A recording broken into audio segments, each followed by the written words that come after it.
Well, the news dropped after the Pi Day, and did I hear it well? Open network by the end of this year? Let's dissect what Mr. or Dr. Nicolas said, and let's see what to expect from this remaining of 2024.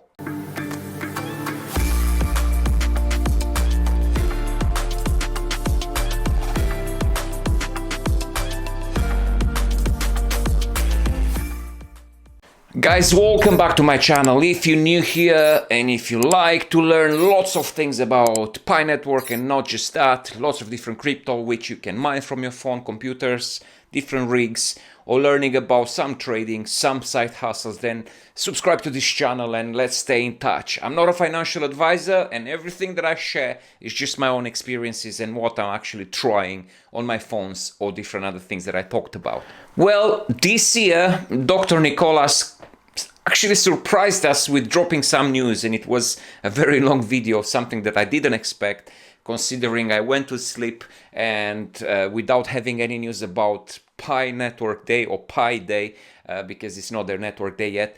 And those news were quite exciting, I would say, and the fact that he actually started with probably 2024 being the year for OpenNet and different conditions than they have to meet before they actually able to, or is the conditions they propose to have, apart from the legal stuff, before we are going to move in the open network. But we have lots of different things that he talked about and some stats which I'm actually impressed with, and I'm happy that he started sharing those.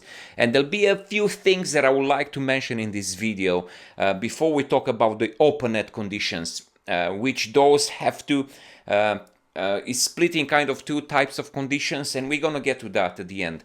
But for now, I'll start with it, some of the bits that he talked about, and I think it's very good that I will share and try to explain in this video, because there's been lots of talk, and the way he talks and the way he explains things is not enough time, and probably some of the bits it needs explaining.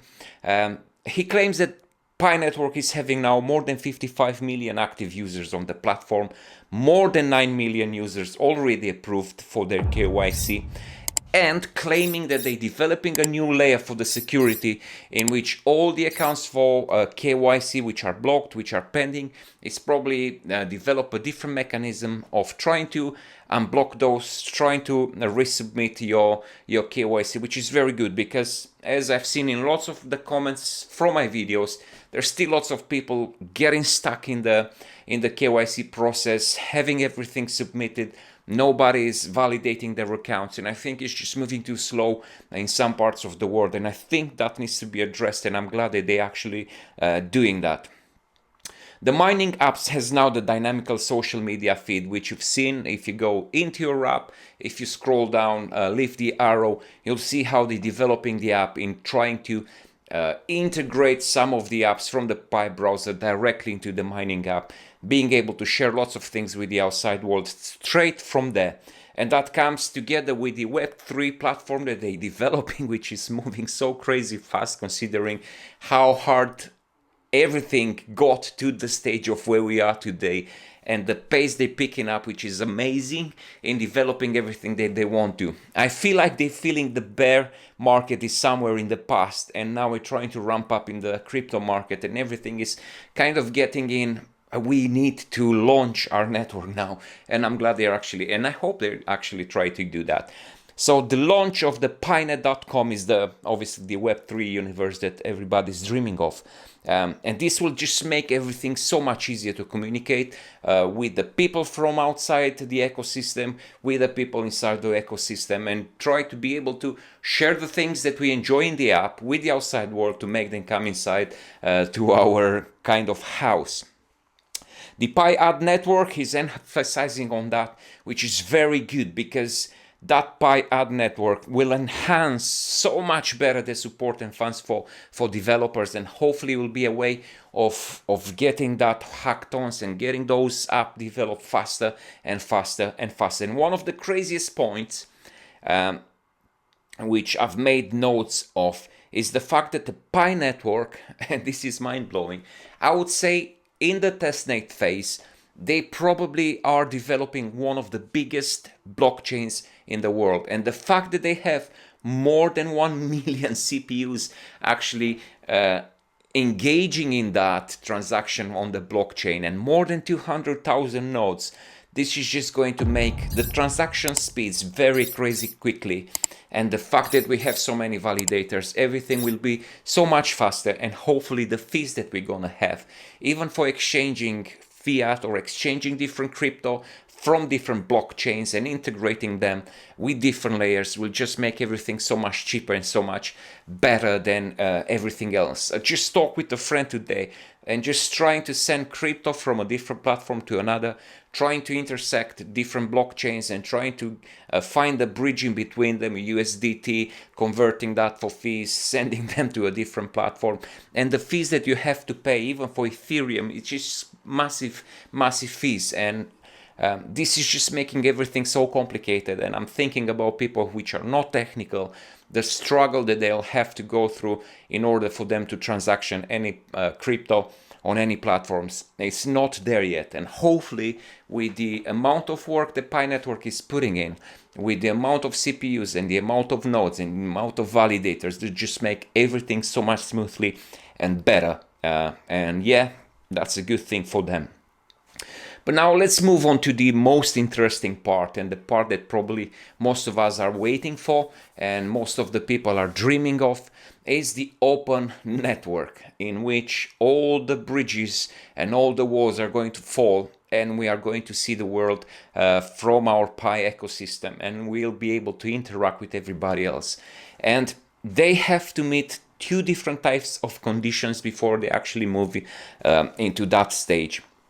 And they kind of explain a little bit the two conditions for the open net. And the condition 1 point is they want to ensure that the technology is ready for the open net adoption. And I feel like the technology is already there. The product that they obviously share, which is the Pi network, which is the KYC process, which is the mining bit, is the way of developing and converting and kind of the mining side of the things, and the distribution of the wallets, distribution of the coins. That's kind of the I would say the signature of Pi network, and that's kind of the app and the product that they actually going to share with the open world.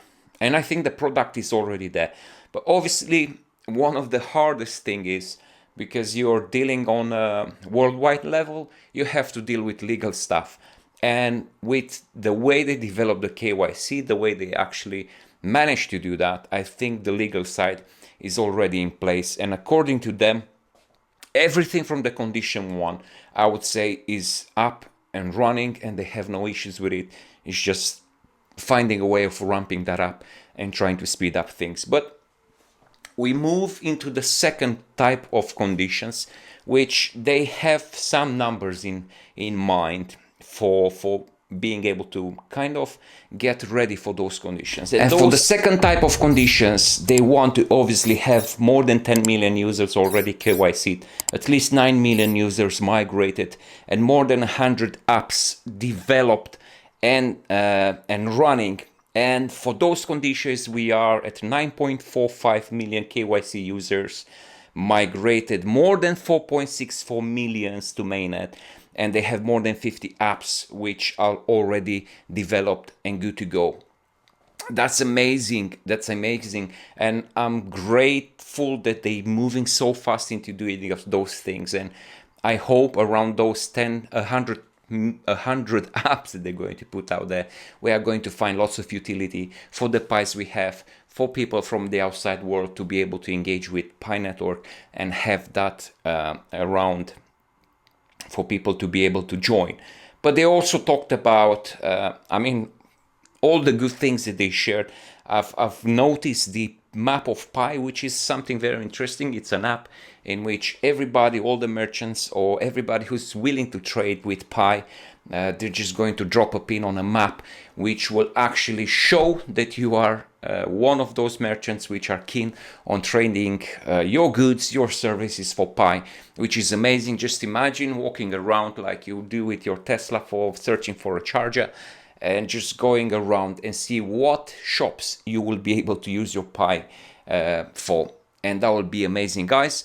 These are just great news, and I hope that you find them good as well. And I'm glad he shared them on this amazing Pi Day, because everybody's kind of expected some news of the development, apart from the news that we usually get, in which they've done that, but we wanted to see a good overview of what's happening.